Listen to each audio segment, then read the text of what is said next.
Hey guys, we're live here on RVBA, 1800 hours at 6 o'clock for Air Force time. And just kidding, Air Force. Happy birthday, Air Force. It was just the other day that you guys turned 15. And now you're the second longest service right behind. Just kidding. Right. Best choice landscaping. Right behind. Hang on, Skinner's piping in.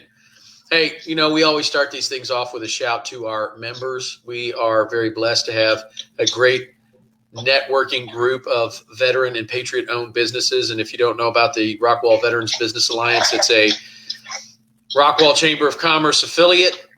It was started a couple years ago, brainchild of some really energetic and amazing people, Doc Rannigan, Jeff Skinner, Aaron Withrow, and a big thanks to Aaron Withrow, and Ben Northcutt and Rick Burness, encouraged by Dana Macklick and Darby Berkey, our past president and current president of the Rockwall Chamber of Commerce. We're really blessed that they put all these wonderful people together. And, Jeff is grinding today. So that's the only reason you don't see the beard from the way back hot tub time machine circa the Civil War, is because Jeff he's not actually working as an extra in a Civil War reenactor movie, but he's actually working on a client's house, which is the only reason to miss this broadcast. So anyway, Jeff is going to make a cameo via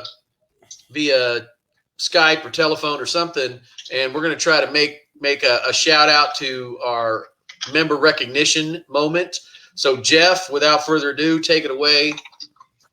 You're in the mic. Oh man, I don't know if y'all can hear me or not, but I'm stuck in a network closet banging out some awesome AV stuff over here and updating some work for a client. But we're going to talk about Brandon Cook this week, who owns Best Choice Irrigation and Landscaping. He's one of our newest members. Maybe one of y'all can throw some names and plug them in on the comments, fellas. But reach out to him if you guys are looking for someone to help you out with the irrigation, landscaping, etc. So appreciate you joining the RVBA, Brandon. It means a lot to us as the leadership that you guys are putting your trust in us to join the movement. So appreciate you. That's because Jeff's trying to hit that $10,000 Thursday. That's what's really going on. That's right, $10,000 Thursday. That's what's really happening, folks. And we hate to miss them, but we all know that business is what it is. We satisfy our clients to the best of our abilities. Just like he said, we're big shout out to Brandon Cook with Best Landscape and Irrigation. If you guys got to get that yard trimmed up, get your sprinklers running right so your foundation doesn't fall through this black gumbo dirt we have out here, hit up our Brandon Cook.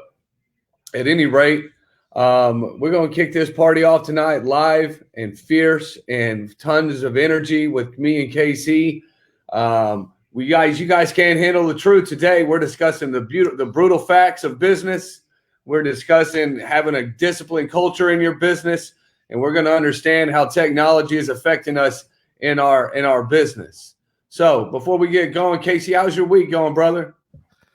Man, it's blessed. Every day that you wake up, you're blessed. And if you don't know that, I encourage you to just look around you. You got to look at the world with a heart full of gratitude.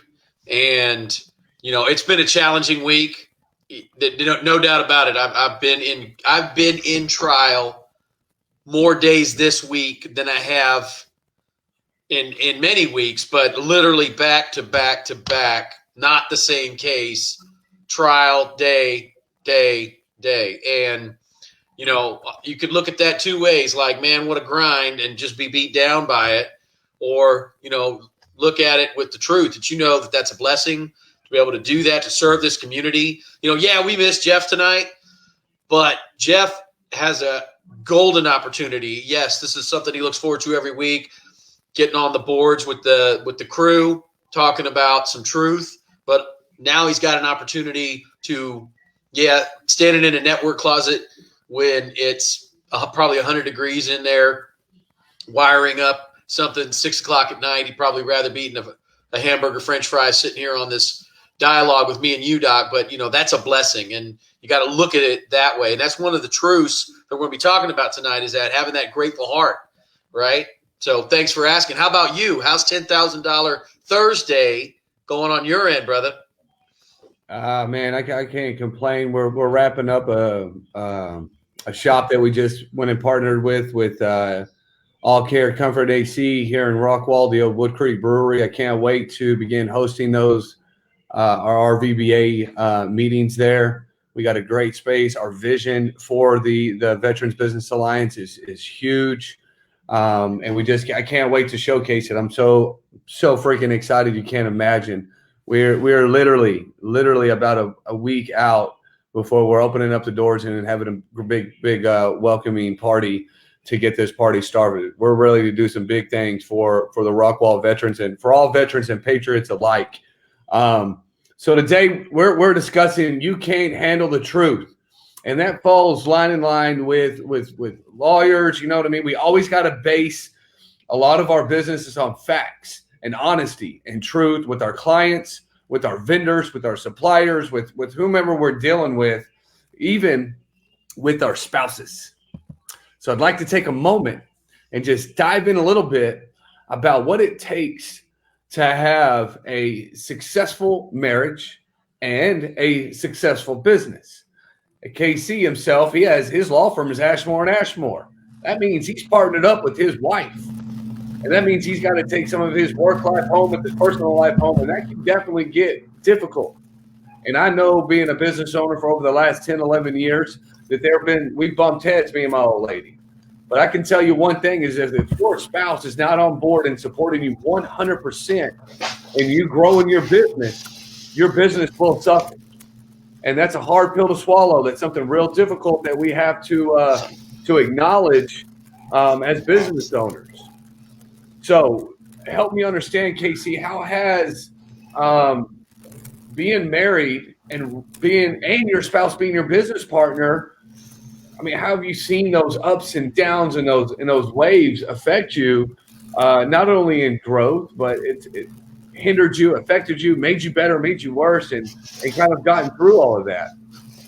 Because I can give you some stories, brother. I know. And real quick, I want to thank Jamie, Minetto, Marine.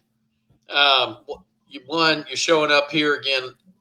Thank you. He came all the way down from the way north end of town to hang out with us just a few days ago.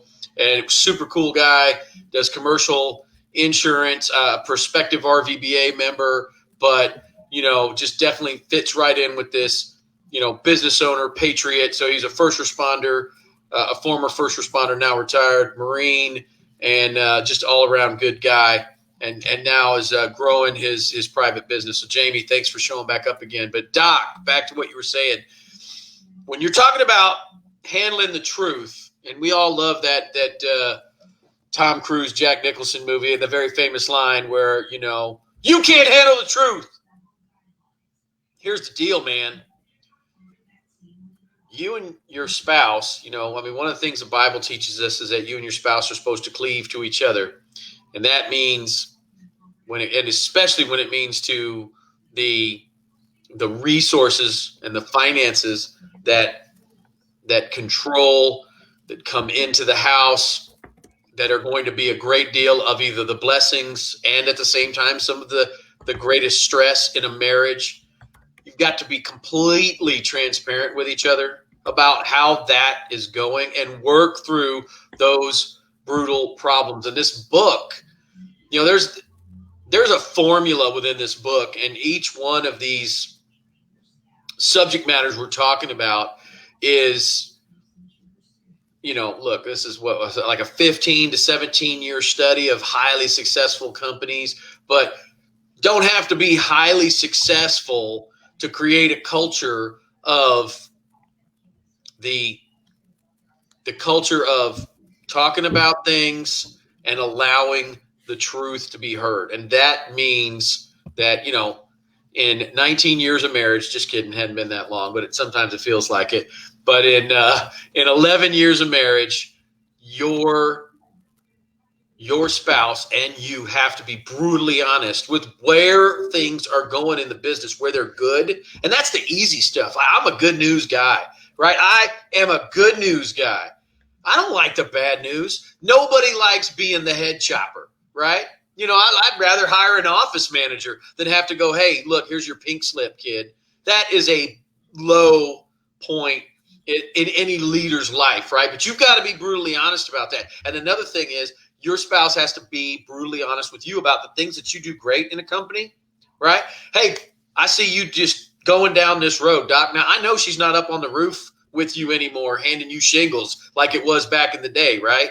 I mean, that's literally how these things started. And, she doesn't need to tell you where you roof good and where you don't roof good. She helps you manage the company. That'd be my guess as to how you and Rochelle deal with that. And she also helps you see around the corners where you're not looking, because those aren't necessarily your strengths, right? But you got to have a spouse that's 100% on board and going to be 100% brutally honest with you, so that you can have that culture of communication and exposing both the good and the bad. You can't always be a good news boss. And that's one thing that this book is talking about, is that you've really got to peel the layers of the onion away, right? Like perhaps, a spouse might do in a conversation. And sometimes those conversations, the words are not as kind as we would think they are, because we know these people intimately, and they can push buttons in a way that perhaps a business partner, like if Doc and I were in the same business together, co-owners, we probably wouldn't communicate in the same way as a spouse would, right? But that's not going to lead to a culture of brutal honesty. And that's really what you got to have to talk about the differences between strengths, weaknesses, seeing around corners, and anticipating problems. Well, I know what I've found, and where my spouse has really shined at, is she gives me that outside perspective, right? And honestly, she's never been out there with me on the days that I do roofing. She runs her own company. She's a successful realtor, apartment locator, but we help each other out in that realm, because honestly, Casey, kudos to you. I could never work with my wife on a day-to-day basis. I work. I'm what I'm called controlled chaos, right? I operate 1,000 miles a minute. Bam, bam, bam. Let's do this, do this. I am all over the place, where she is set, dedicated, focused, knows what she's going to do, knows how she's going to accomplish it. But what we bring to the table is, she'll stop and go, hey, Mike, man, what do you think about this? And I just tell her straight up, you know what? No risk, no reward. That's my attitude. She has to evaluate the entire risk management assessment. Me, I ain't scared of shit. I'm going to do it. If it works, it works. If it don't, it doesn't. Right? I'm a big believer in, I only live once. I only get one shot, and I'm going to take it, because as soon as I don't take that shot, I'm going to miss out on something. Where versus she is very strategic in what she does and methodical in what she does. And that's what makes her successful. But the way I operate is what makes me successful. We all find our own groove, our own changes. But what I want to dial in on is that if you are in a relationship and you are starting your business and your spouse is consistently, you're always going to fail. You're never going to make it. I don't know why you did that, right? Naysayer, nagging, bam, always just giving you, just kind of breaking you down. What it does is it drives down your energy, and it makes you say, you know what? Fuck it. I'm out. I don't want to do this anyways. I don't want to be that. And that's what we really need to understand. And that's what the truth of the matter is, that if you can't have the person on board with you that you love, trust, and cherish as a business owner, then it's going to be real difficult to scale your company effectively and go from good to great. So we don't want to spend a whole lot of time on marriages. I ain't a freaking marriage counselor. I promise you that. That's not what we're here about. We just want to say that if you're married, just make sure before you pull any major decisions, you want to talk to the better half. You want to understand what your end results are. You all want to be on your same vision path, right? Because you don't. Yes. Number one thing is your family is your family, and it should come first. My 3 pillars that I live by is God, health, and wealth. And what encompasses that is my family, right? God is part of my family.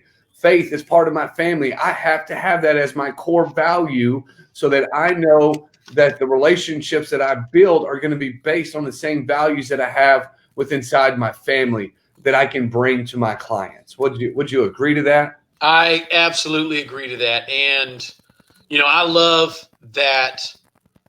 I remember the first time that we met, Doc, and it was a while before you opened up about, this.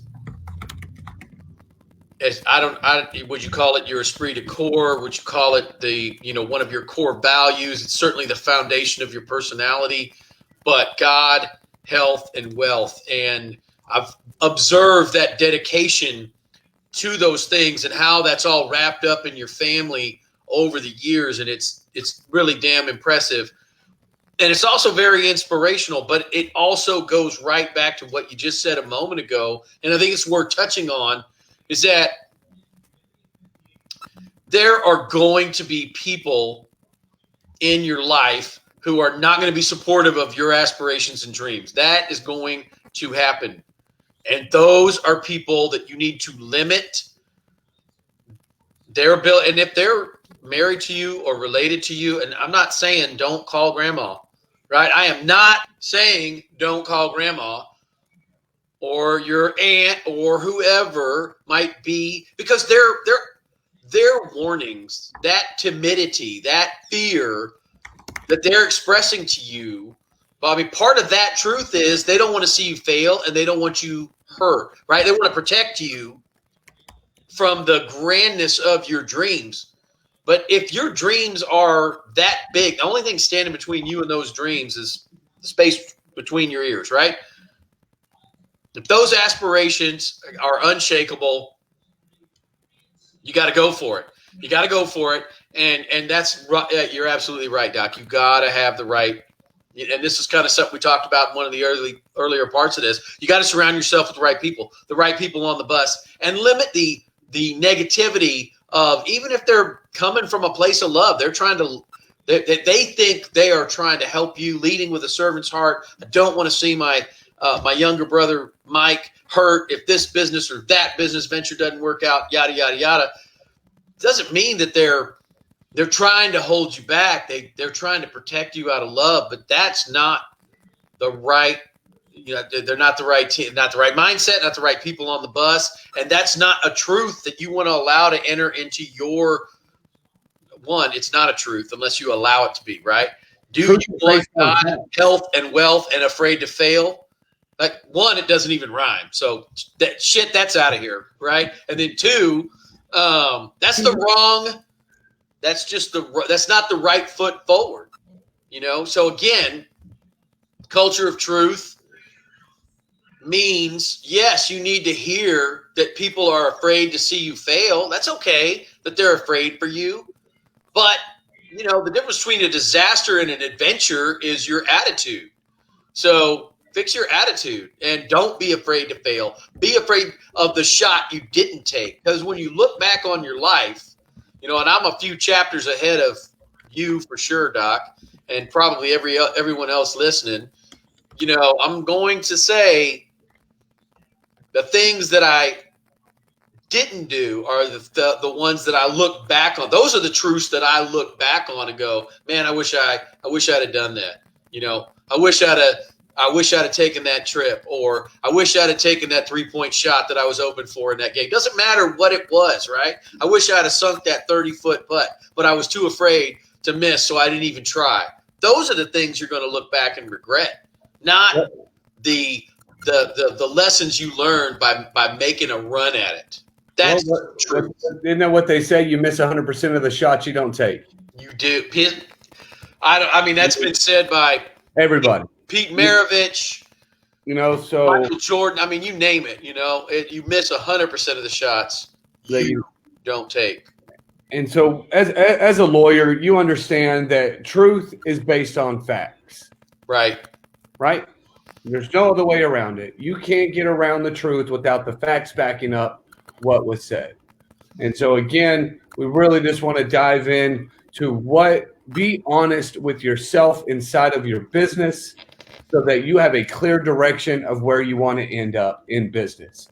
and you must include the people that are intimately involved with your personal life. I completely agree with that. Right? That is your spouse. That is your children. Other than that, just like Darren Shu just mentioned here, he says, other than your spouse, taking other people's opinions is a folly, which is true, because 90% of the people out there want to see you freaking doggone fail, right? Out of the haterade and the jealousy factor and the this and the that, right? They would much rather see you, because misery loves company, right? Oh, so I think we've honed in on the importance of including the people in your personal life, in your business as you can, because if you don't, like, I made it a rule about 3 years ago that when Saturday and Sunday rolls around, that's my family time. That is it. That is my family time. Unless it is a dire emergency, I'm giving all of my time to my kids and to my spouse, because if I don't, there's one thing we can't ever get back, and that's time. And I refuse to allow that. I refuse to allow money to dictate my time spent with the children. That is one of the most valuable assets that you can never buy, pay for, or get back.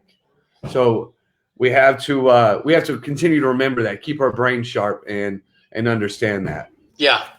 And Doc, what we could go on for the rest of this whole conversation about time and how precious it is, and how, one of the reasons why it gives you so much gratitude to, all right, I gave $150 to my church. Doc, hey, Doc, I gave $150 to my church. I'd say 99% of the time, Doc's response would be, hey, man, that's pretty cool. There's no truth there, right? Doc, I went and volunteered at my church to make sandwiches for the Austin Street Shelter. So everybody down in the Austin Street Shelter, all those people who are suffering with drug and alcohol addiction and homelessness, they're going to have sandwiches, and I help make their meal for the next 7 days. Right?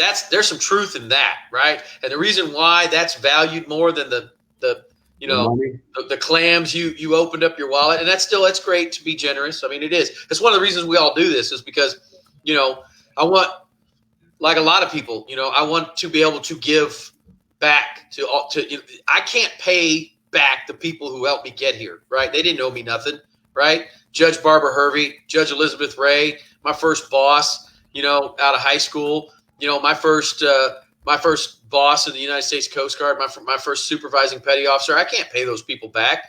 Those people who took an interest in me, who helped groom and develop me. But we can pay it forward, and we do that through two ways.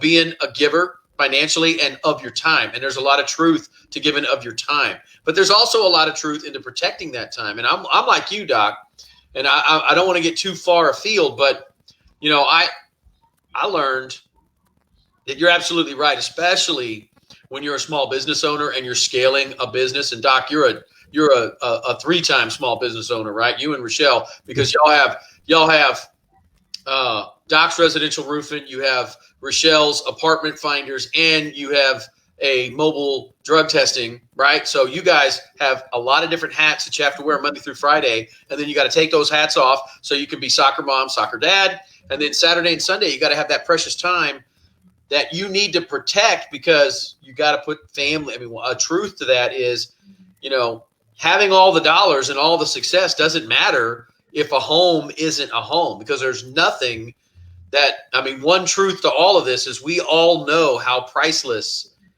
a home is, right? We understand the value of that. When you come home at night and you can kiss your children goodnight and put them to bed in a place that the environment is better than the one that you came up in. That's a truth. Yeah, absolutely. And as a business, and it's hard in the very beginning to be able to facilitate that time, because you're so eager to grow, and you do have to make those sacrifices. Nobody's telling you not to make those sacrifices that you have to in order to create the success that you want tomorrow. I'm a big believer on focus on today so that you can achieve what you want in 5 years. right? Like that's the cold, hard truth. You better fucking do what you need to do right now to get where you're at 5 years from now. Because in 5 to 10 more years, I don't want to work Thursday, Friday, Saturday, or Sunday. I want my doggone 96s. I want to be off Friday and Monday. You know what I'm saying? I want to have the right people in the right seats on the right bus, so I'm at home doing whatever the shit I want. Right. But I had to make the sacrifice 10 years ago where I did work on Saturdays, and I had to do my follow-ups on Sundays, and I had to say, I'm sorry, son, not right now. But I've gotten to a point in the game that I said, no more. I'm etching out that time. So let's dive into another little tough love subject, right? We want to talk about the brutal facts of cash flow, the IRS, taxes, and all that other BS that comes along with making all that money, Casey. Yeah. Right? So this is one thing. There's a quote from, I'm going to paraphrase it. I'm not going to do a great job, but a quote from this author from this book, and it reminds me about something that Bruce Lee said. To know and not to do is not to know. Okay? And you don't know what you don't know. Those are some brutal truths, right? If you know and you don't do, then it's as if you don't know at all. But another thing you got to balance with that is you've got to know what you don't know. And you've got to have the guts and humility to grasp what you don't understand and how to get help to ask questions that'll help you get insights, right? Doc, motivating everyone in your group with God, health, and wealth, that resonates perfectly with you, and you know what that vision and that mission is, but that's your core value, and that may not resonate with everybody in your team. It probably resonates with everybody in your family, right? But when you start translating that into a 3-hat business, you know, there's going to be some things that, how does that apply to USA Mobile Drug Testing? How does that apply to growing and scaling residential and commercial roofing services? How does that apply to scaling apartment finding and that service industry? You know, that's the beauty, Casey. That's the beauty. That's the simplicity of it. It does, God, if as long as you always have, and I can't say that I hate using the word God because I love the word God, but a lot of people have issues with it. So I always utilize the term a power bigger than me, right? There is a power bigger than me. That is whatever makes the sun go up and down, or whatever the shit you believe in. All it is something that I can turn my will over so that will can be done, right? So I'm not going to go, but it applies to all three business and any business out there for that matter. Because as long as I become willing and stay willing to have a power bigger than myself to lead the way, so that my gut instinct, because we all have it, we're all born with it, we all know right from wrong, right? And as long as I'm able to follow the natural gut instinct that was given to us at birth, then we're fine. It doesn't matter what business I'm working with, right? Health isn't defined by only working out and going to the gym and getting guns. It's not that. Health is the food you eat. It is the TVs you watch. It is the bullshit that you intake. That is health, right? And wealth isn't defined by money.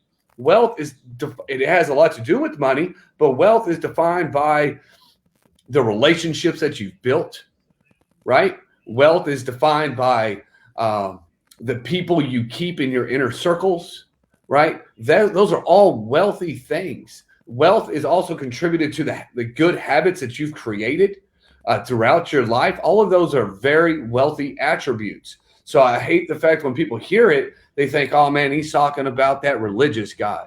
He's talking about going to the gym 10 times a week. He's talking about how much money can he make? Absolutely not, because it's not about money, in my opinion.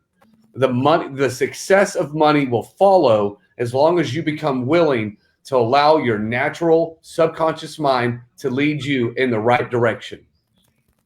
Like it's just yeah, that's definitely a truth. I mean, that's definitely a truth. It happens, right? It says that if you do the right thing when nobody's looking, the right thing is going to happen. It's called karma, fucking yin and yang, right? It is what it is. If you do right things are going to happen. If you're out there doing shady shit, your business will fail because it will catch up to you. If you're in the damn courtroom and you're finagling documents to try to push your agenda to get this murderer off, and say, well, that wasn't, if the glove don't fit, we must have quit, right? Like that was the biggest bullshit thing ever. But it was all based on these trivial, small lies. And it all will come out, right? What is that saying, right? The truth will set you free. It'll make you free. It'll make you free. You know, set you free.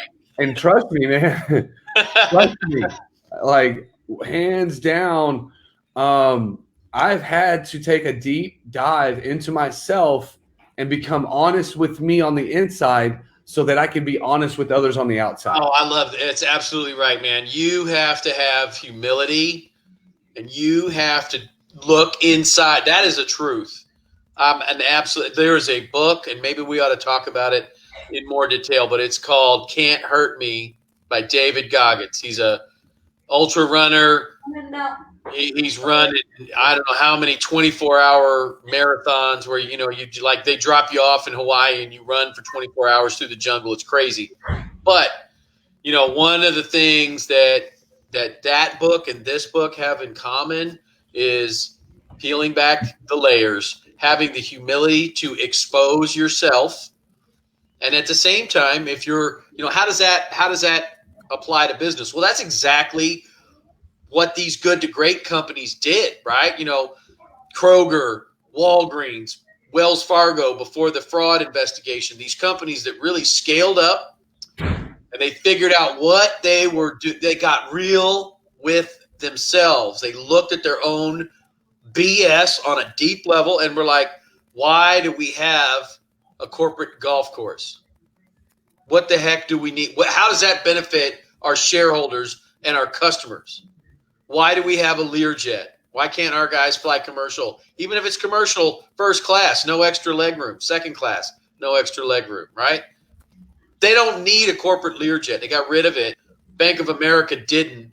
And for 30 years, they outpaced BOA and became one of the largest banks in the world, right? That's how they did good to great, right? Just like this Navy SEAL / author / marathon runner, right? Peel back the onions, peel back the layers, look at the onion, get to the core of it, have the humility to expose yourself. And then here's another thing that's critical, especially if you work in a team that is more than you and your family. You got to get close to the people who are doing the work, right? There's probably not a great deal of there's a big hierarchy in the military and in a lot of patriot-owned businesses. And so the boss is really never, like a general's not going to be asking a private, how they're doing whatever is in their area of responsibility, right? And, the chief corpsman of the United States Navy is not going to be taking a chopper out to Afghanistan to ask you, Doc Rannigan, how you're patching up holes in your soldiers, right? He doesn't need to know. It's not on his radar. It's relevant to his work product. But to expose the problems and to look for problems that are not known yet, one of the things that one of the truths that both Goggins and this Good to Great book teach is that you got to get close to the people who are doing the work, and you've got to have the humility to ask them and actually listen to them, right? Not just let them talk. Don't have, all right, we're just talking to make you feel better, but engaging in a dialogue to get answers that will lead to insights and solutions, right? To improvements. How do I improve myself? What is wrong with me, right? Exposing that raw nerve. And that is a truth and an axiom in both these books by both these authors.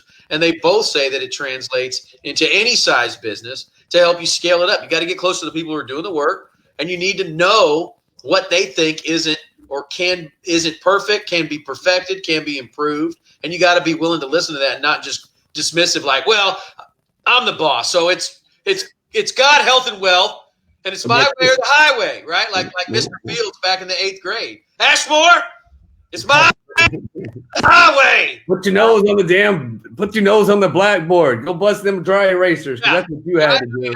That was Mr. Fields, right?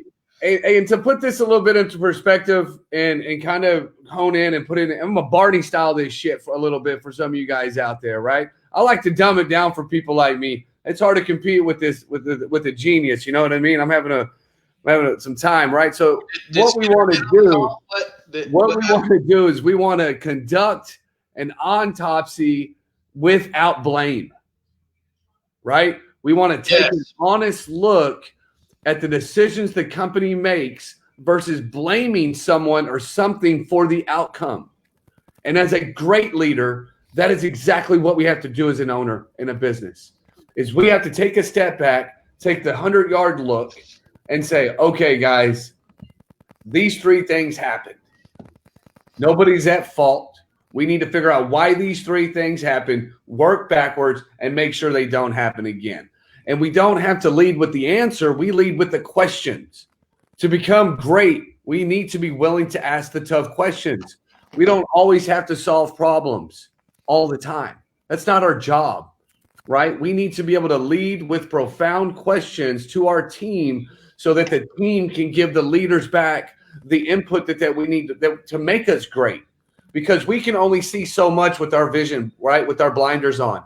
But once we remove our blinders, once we were able to get the true vision of the 1,000-yard stare, we're able to address those problems, those situations, and take note.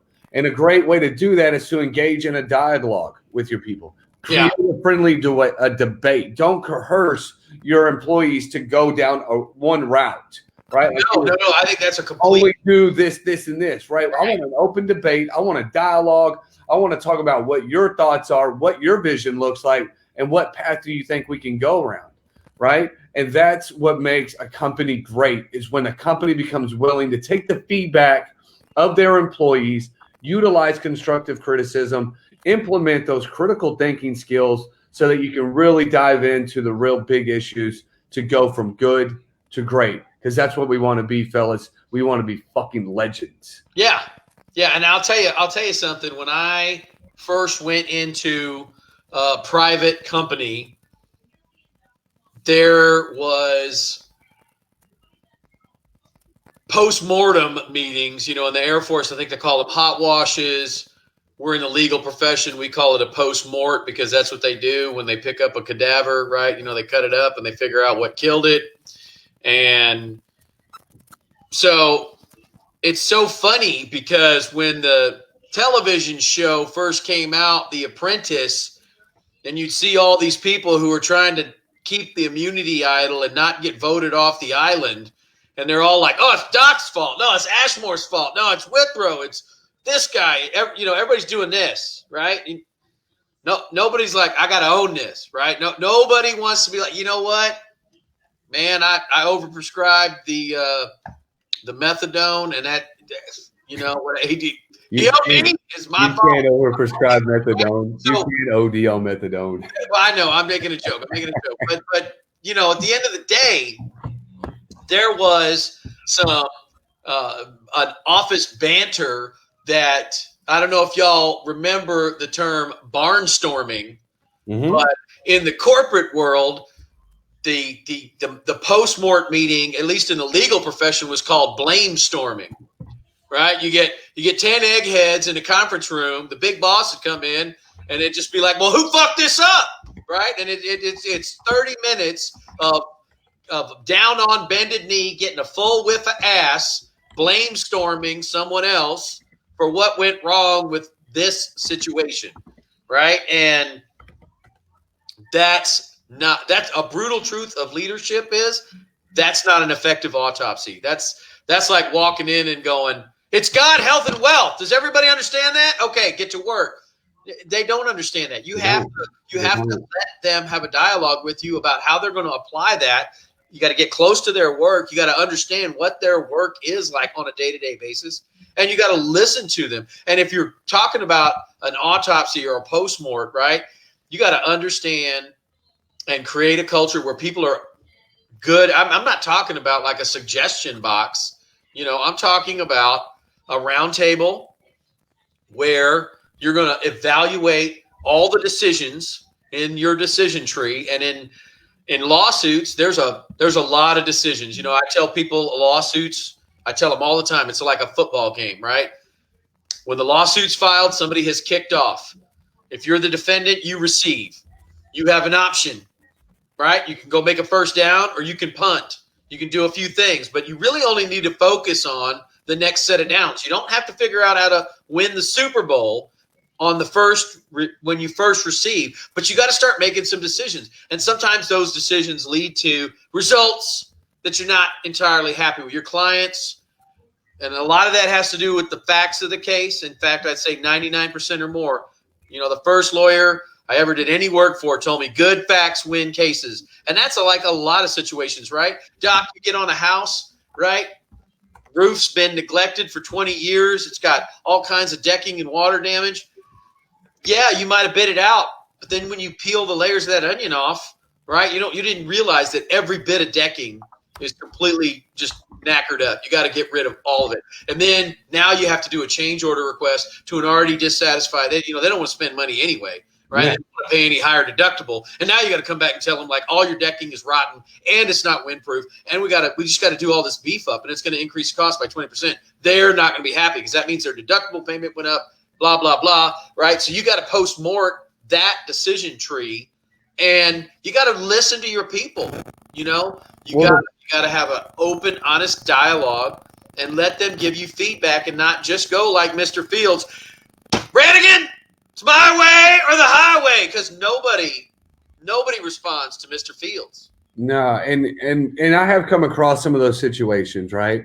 You know me and other people that know me really well. I am a supreme optimist individual.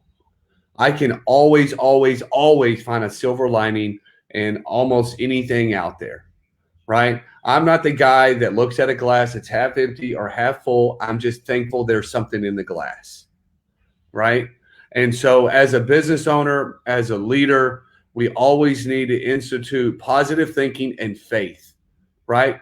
I got into becoming an entrepreneur based on faith and positive thinking, right? I began with the end in mind, right? I know you guys have all heard that shit. I know it's kind of cliche, but the fact is, it is the truth. I got into business because I want my end result is because I want $10 million in my bank account when I'm 60 years old. Real talk. That's my goal. I want $10 million in my pocket when I'm 60 years old. And my wife wants her 10 million. You know what I'm saying? So combined, we now have $20 million in our bank account when we're 60 years old. Because you know what? I don't want to rely on Uncle Sam to give me a $2,500 stipend. Like, no, thank you. Not my gig. So I maintain a positive outlook. I continue to stay positive no matter how bad it looks. No matter how bad the decking is rotten, guess what I know? I got a brand new piece of plywood sitting on the ground that I'm going to replace that bullshit with anyways. You know what I mean? And when we maintain a positive mental attitude, the world becomes your oyster. Whenever we remove doubt and we remove haste and we remove the oh my goshes and the what ifs and the holy cows, and we take all that bullshit and we put it to the side and we say, you know what? I got faith that this is going to work out. I believe so hard that I speak it into existence, right? You can speak good into your business. But if you're out there going, man, this ain't ever going to work. I don't know if I can do it. I don't know, man. Getting up at 5 a.m. is real hard. I ain't never done that before, right? If we have that attitude in our brain, we have already failed before we began. And if you wake up, if you go to bed at night with a plan to fail, you're guaranteed to fail, right? Yep. What do they say? Failure to plan is planning to fail. Right? Like that's just what it is. And so understand that as we continue to grow in business, as we become better and better mentors and leaders in our communities, in our mastermind groups, and as a father, as a husband, or anything else that you guys are in, if we maintain a positive mental attitude and we have a culture that is disciplined in keeping the faith, keeping the spirits high, doing the right thing when nobody's out there looking, you will succeed, right? And understand, becoming successful doesn't happen overnight. I didn't hit my first $1 million till about 2 years ago. And that's me being in business for 10 years. And I was like doubting myself. I was like, wow, is this ever going to happen? Am I ever going to get over this freaking hump, right? You get so close, you can taste it, you know? And I could have gave up. I could have said, you know what, babe, I ain't doing this shit no more. It's too hard. I miss you. I miss this. I miss all that. I'm out. I'm gonna go get a job. And as soon as you get to right when you quit is when you're gonna win. Yeah. Right? When you decide that you want to quit, but you don't, that's when the magic happens. What do they say? Don't give up before the magic happens. That's the truth. That is a truth. I'm gonna tell you something, you know. Some people have a real hard time digesting the book Think and Grow Rich by Napoleon Hill. All of these business books that we have talked about and all of the things that we talked about in the superhero series this summer, almost all of them are built on that foundation. And that is a foundation of mindset, of absolute will and belief. How do you think Tom Brady has 6 Super Bowl rings? Because he had a badass coach. That too, but he willed it. He's got more rings. He's got more jewelry on his hand than Thanos, okay? And he willed it. Michael Jordan willed the North Carolina Tar Heels to win 3 in a row, and he willed with some amazing teammates. Don't get me wrong. He had a mastermind group. He was not alone. It was not Mike against the world. It's not Tom Brady against the world. But he willed it by having that mental attitude, right? And by protecting that mental attitude. That is a truth. And it goes beyond more than the glass is half full.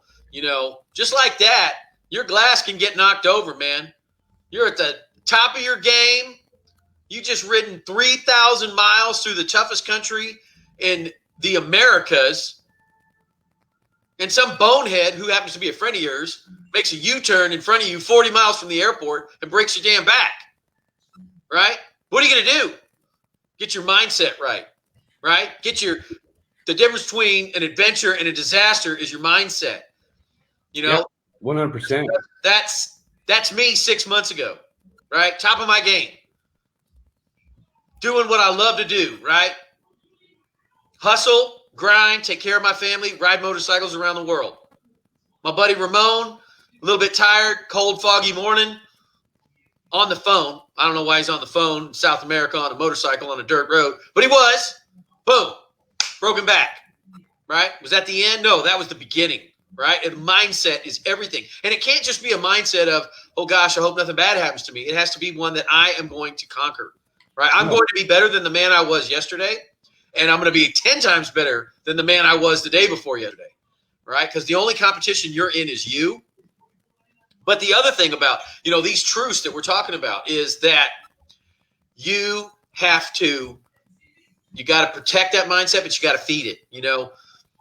Yes, motivation is hard. It's hard to stay motivated all the time.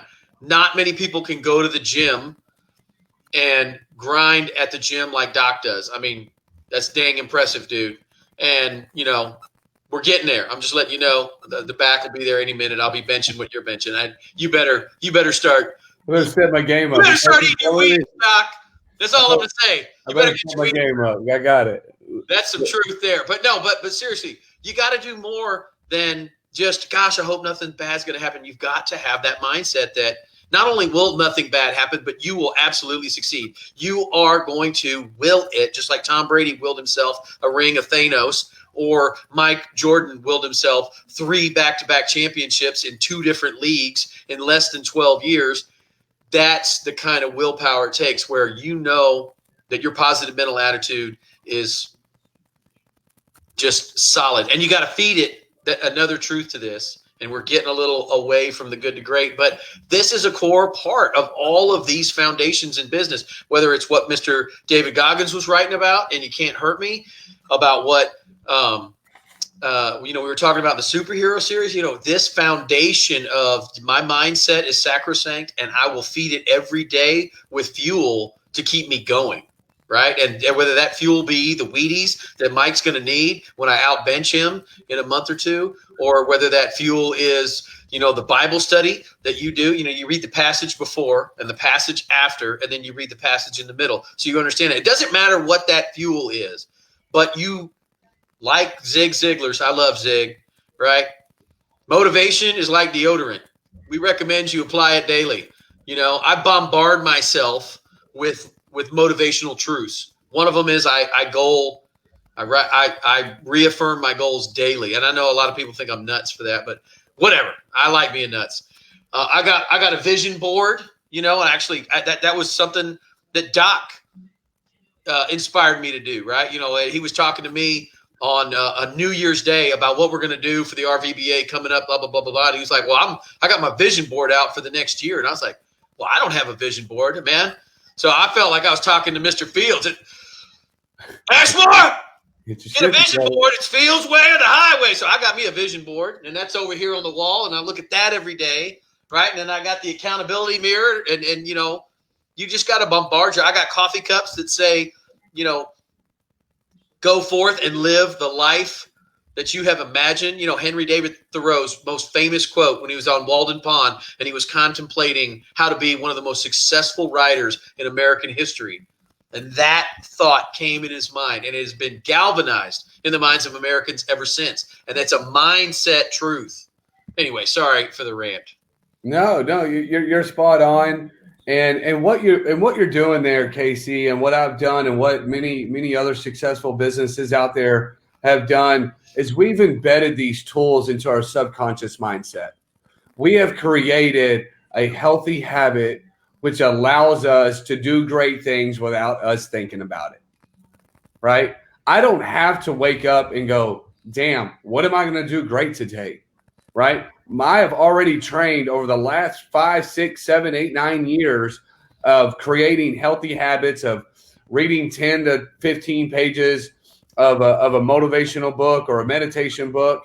I know that I go work out 3 to 4 times a week. I do X, Y, and Z every single day. I have a daily routine that I check the box. Boom, boom, boom, right? And I keep myself sharp because they're subconsciously, that is what fuels me. That is my motivator. And when I don't get a box checked, I feel like I didn't win.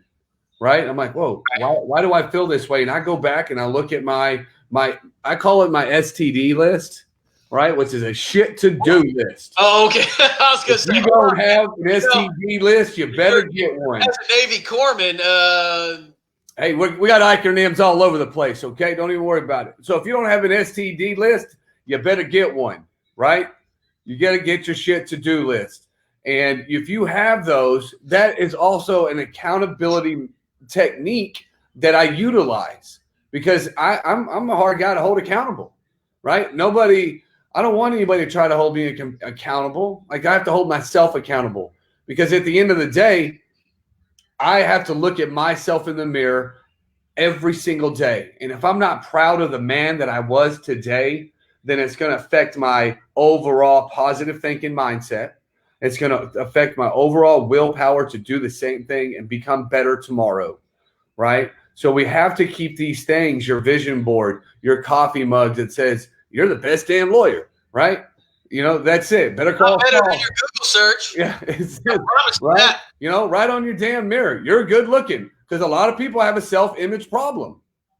At the end of the day, we have to admit where our faults are so that we can create a success to not have those faults anymore, right? Because as long as we have self-doubt, we create failure. So as soon as I remove self-doubt from my brain housing group, I am able to create success and fill that with positive mental thinking. And so that's just a hard fact. That was one of the biggest things I had to overcome in my life was to basically I did a moral inventory of myself. Okay. Like I'll be straight up with you. I went through a lot of recovery time growing up from the age of 13 till today. I've studied and been a part of several recovery programs, not only for alcohol, but with marriage, with business, with anything that I could think of. There's a program for you, and it's all based off the same damn principles, right? Be honest with yourself. Write down what you're honest with. Write down what you suck at and improve on what you suck at, and you become better at what you suck at. Like, it's really simple stuff out there. The hardest part is doing it consistently. Right. That is the hard truth, is be consistent in what you want to be, or you'll never, ever get there. Consistency is the goal, and that's the only way you're going to out bench press me, Casey, is to be consistent and lifting those weights. I got steroids. It's gonna be on. I'm just kidding. I know a guy. So look, we're really getting close to the wind up, and I want to hit this last one. You have to be willing to not only get, but listen to and look inside. Look inside. Unfiltered, raw, sometimes hurtful information, communications, customer reviews, client dissatisfaction or satisfaction. Sometimes they're really happy with you, but you could have done this better, right? And as importantly, you got to get close to the people who are doing the work, and you have to listen to, man, I don't want to listen. That's the last thing I want to do. I've been in the courthouse 12 hours. I don't want to listen to, I don't care what my paralegal doesn't like about the way I run my trial practice. No. That's the wrong attitude, right? That's like throwing the book at them and going, it's Field's way or the highway. That's not allowing unfiltered information. And that's the hardest thing, Casey. You nailed it right on the head. You're 12 hours in. You're 18 hours in on a day. Yeah. You're ready. You're done. You're ready to throw in the towel. You're like, I'm over it. I don't even want you as a client no more. You're such a freaking headache. You know what I mean? But when you persevere and you climb that one last freaking mountain and you get right there to the top and you get that end result that you're really looking for, you're looking for that W. And that's what it's all about. It's exactly what it's all about. Persevere when the when your back's against the ropes and you want to call it quits and you're being counted out and you're at number 8, number 9, and you stand up and you say, I'm shaking it off. I'm a better man for that. Yes. You will be more respected, more revered by fighting back on the things that hurt you the most. Like I've been going since 4 a.m. today, guys. I got up at 4 a.m. Actually, I got a call at 11 o'clock p.m., went out to DeSoto, got home at 1 o'clock a.m., woke back up at 4 a.m. to be at a client at 6 a.m. And then I'm here today. And I have so much energy and so much love for this organization and the people out there that are paying attention, that I threw some water on my face, got all the give a shit out of my eyes, and freaking comb my hair a little bit so I'd look a little bit pretty for the camera. So we want to thank you guys today for tuning in to the Rockwall Veterans Business Alliance. We love all the patriots out there. If you guys want to be more involved with our organization and you want to help us grow and become the best damn veteran business organization out there, please step up. Come be on our videos. If you got a topic that you want discussed, let us know. For sure. We want to talk about it. We want to get your thoughts. We want to know your pains. We want to know your struggles. We want to be able to help you, because when we help you, it's more rewarding for me than you even know. Am I right, Casey? Absolutely. I mean, that's really what this is all about. When we started this, I don't remember how many years ago, 4, 3, 5, 6, I don't know. It doesn't matter, but we're so much stronger than when we started, and we want to be more and more relevant for our veteran and patriot-owned businesses here in North Texas, because the purpose of this organization is to bring, some knowledge and some information that it's not being provided for in our organization, and you want to help us corporate world, right? Our 30 years ago, you went to work for Chrysler, IBM, Wells Fargo, whatever. They provided training, right? Now jobs last 2 to 5 years, and a lot of people are entrepreneurs. Where else can you get the training? Where else can you get knowledge to share? Well, we rise by lifting others up. That's the mission of this organization. So thank you all. Doc, thanks for being so energetic and on board after a long day. I got up at 2:30 in the morning.